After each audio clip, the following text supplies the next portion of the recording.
जय श्रीमन नारायण। आज हम महारास के गुणतम रहस्य को समझने का प्रयास करेंगे।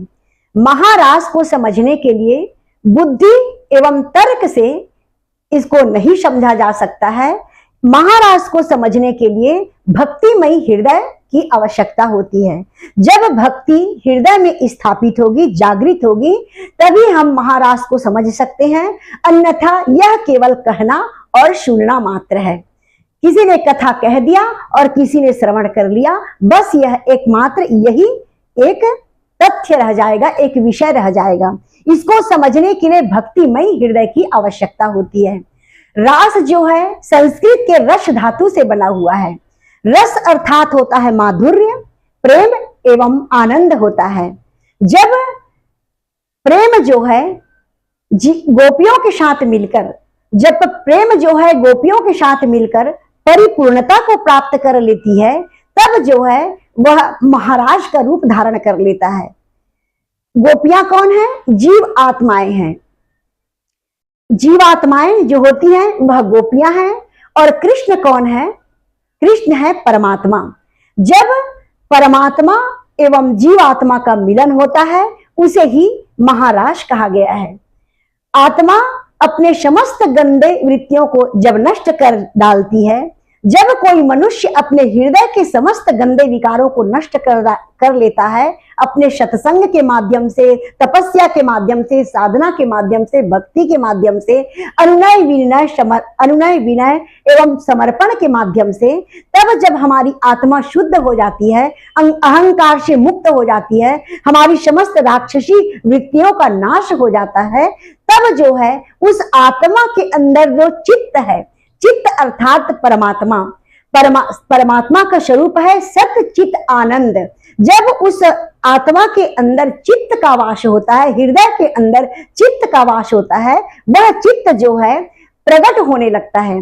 जब हमारी आसुरी शक्तियों का नाश हो जाता है, तब हमारे हृदय में स्थित चित्त जो है प्रकट होने लगता है। उस चित्त की जो वृत्तियां होती है, उसे ही गोपियों का नाम कहा गया है। वही गोपियां हैं।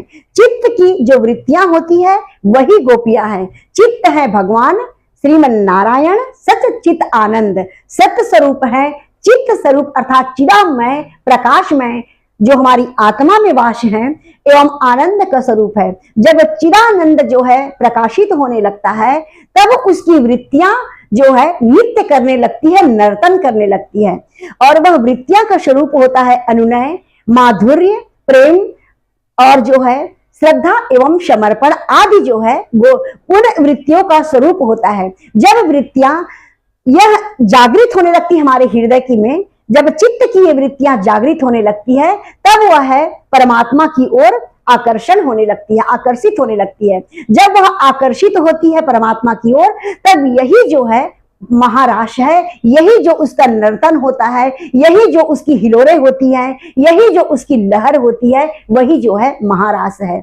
इस प्रकार परमात्मा अर्थात हमारा चित्त और वृत्तियां अर्थात हमारी गोपियों का जब मिलन होने लगता है, जब आत्मा के चारों ओर वृत्तियां जो है परिक्रमा करने लगती है, वही जो है महारास है।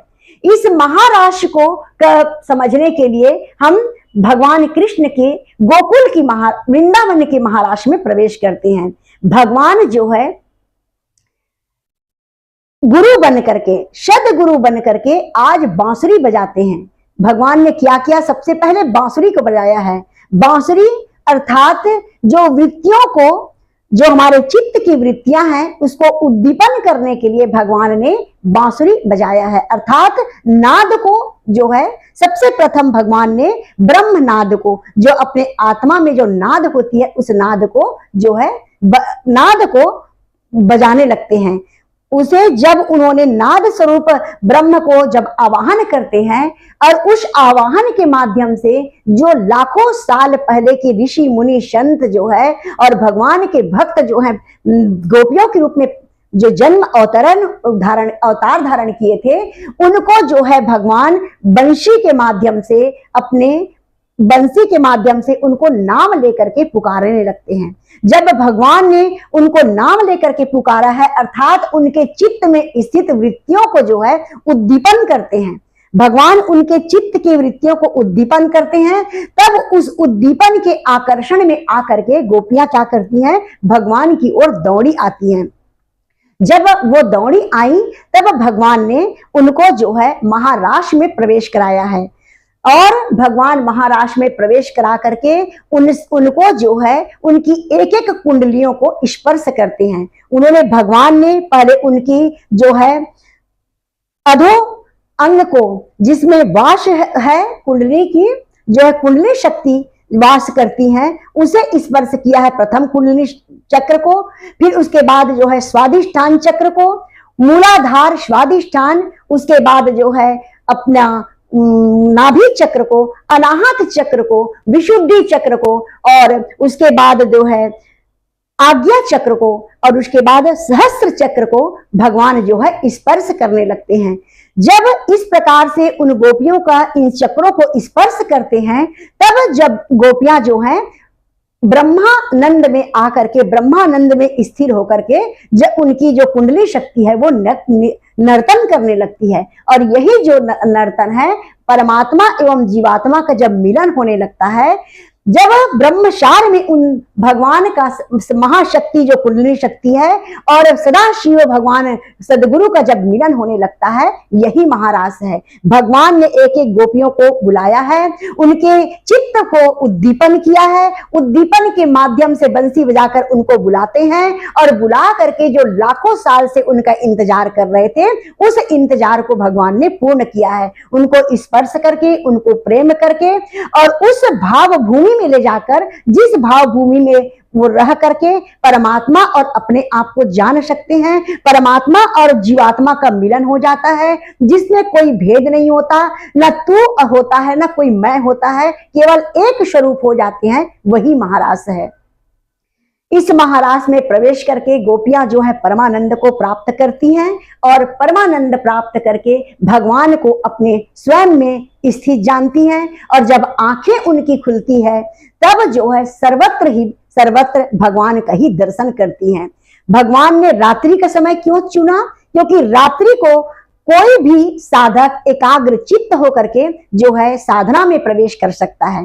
एक रात्रि का समय होता है, वह संसारिक जो कार्यक्रम होता है, कार्यक्रम चलता है, उससे हट करके रात्रि की निर्भरता में जो है साधना को हम संपन्न कर सकते हैं। रात्रि काल में वातावरण शांत रहता है और हम साधना में प्रवेश कर सकते हैं। कैसी रात्रि थी?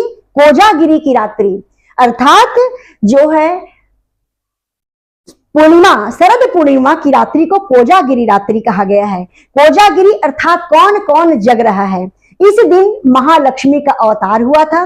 शरद पूर्णिमा को महालक्ष्मी ने जो है समुद्र मंथन के समय, शरद पूर्णिमा के दिन महालक्ष्मी का अवतार होता है। उस दिन माँ लक्ष्मी देखती हैं कि मेरे लिए कौन कौन जग रहा है, कौन कौन साधना कर रहा है। उस दिन कोजागिरी व्रत किया जाता है। माँ लक्ष्मी उस दिन उनके घर में प्रवेश करती हैं, जो उनके लिए जगते हैं, जो उनके लिए साधना करते हैं, उनके घरों में माँ लक्ष्मी कृपा करती हैं।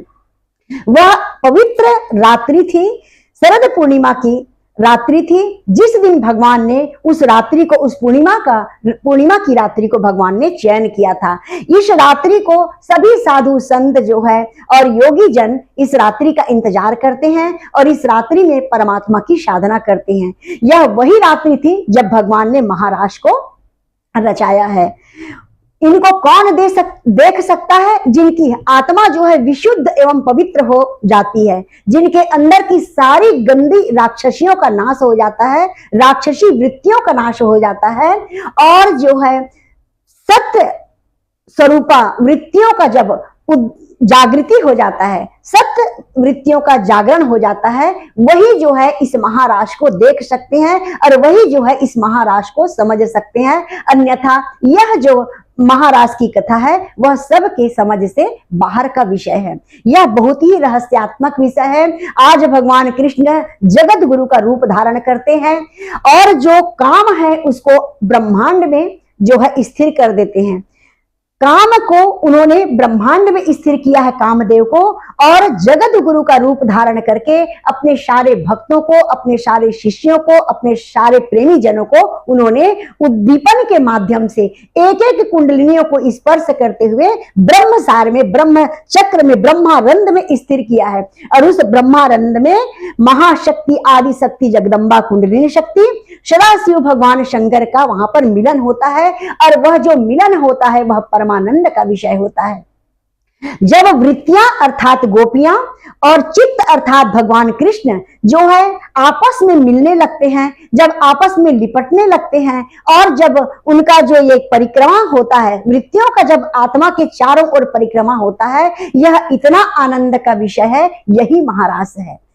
भगवान ने सबको बुलाया है, बांसुरी बजाया है, कामदेव को आसमान में स्थिर कर देते हैं, उनको वही देख सके जो भगवान के स्वरूप है। स्वयं ब्रह्मा जी देखते हैं, देवता गण देख रहे हैं, क्योंकि वो समझते हैं कि महाराज का अर्थ क्या होता है। महाराज का अर्थ को देवता गण समझते हैं, ऋषि गण समझते हैं, जो आत्मज्ञानी है वो समझ सकते हैं, परमहंस समझ सकते हैं। ये महागुणतम रहस्य है। यह कोई भौतिक नृत्य नहीं है, यह जो है आध्यात्मिक क्षेत्र का विषय है। भौतिक स्थूल जगत में यह वृंदावन धाम है, यमुना का तट है, और आध्यात्मिक और सूक्ष्म जगत में यह हमारे हृदय का विषय है। हमारा हृदय ज्ञानमयी जो है यमुना, भक्तिमयी जो है वृंदावन अर्थात हमारा हृदय क्षेत्र, और परमात्मा जो है हमारे आत्मा के आत्मा है, और चित्त स्वरूप है, और जो गोपियां हैं वह हमारी वृत्तियां हैं। जब हमारी पवित्र वृत्तियों का जागरण हो जाता है, जब हमारी पवित्र वृत्तियां जो है भगवान को पाने के लिए दौड़ने लगती है, तब आत्मा एवं परमात्मा का मिलन होता है। यही महारास है। महारास को भगवान देवताओं ने देखा, स्वयं भगवान शंकर जी उसमें प्रवेश करते हैं। भगवान शंकर गोपी का रूप धारण करते हैं। गोपी क्यों? एक स्त्री के रूप में। गोपी स्त्री और पुरुष दोनों होते हैं, परंतु इस समय स्त्री रूपी गोपी बनकर के भगवान प्रवेश करते हैं, क्योंकि स्त्रियों का हृदय जो है खुला हुआ रहता है, पूर्ण समर्पण का भाव स्त्रियों में रहता है, और पुरुष जो है प्रश्न सूचक और जो है स्वार्थ में प्रेम करते हैं। पुरुष का प्रेम होता है वह स्वार्थ से दोषमय भी हो सकता है, परंतु जब स्त्री प्रेम करती है तब वह विशुद्ध प्रेम करती है, समर्पण के साथ प्रेम करती है। भगवान ने सारे गोपियों को बुलाया है और गोपियों को जो है परमानंद में स्थिर करते हैं।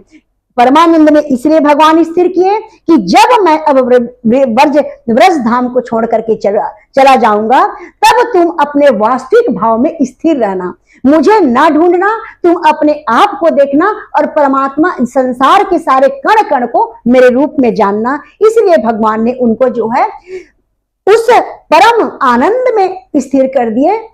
जब भगवान उनको छोड़ करके भी चले जाते हैं तब वह रोती है, परंतु अंदर से रोती है, बाह्य जगत को दिखावा नहीं करती। उन्होंने भगवान को अपने अंदर भी पाया और सारे संसार के कण कण में उन्होंने भगवान को पाया। भगवान उस रूप में स्थिर कर देते हैं, और जब उन्होंने शरीर को भी त्यागा है तब वह गोपियां बन करके भगवान को पाने के लिए जो है मिट्टी तत्व में बह करके जो यमुना में बह जाती हैं, जा करके वो है प्रभास क्षेत्र में, द्वारिका क्षेत्र में गोपी बन करके वही जो है समुद्र में समाहित हो जाती है। समुद्र के आसपास मिट्टी रूप में वो वहां पर प्रवाहित हो जाती हैं।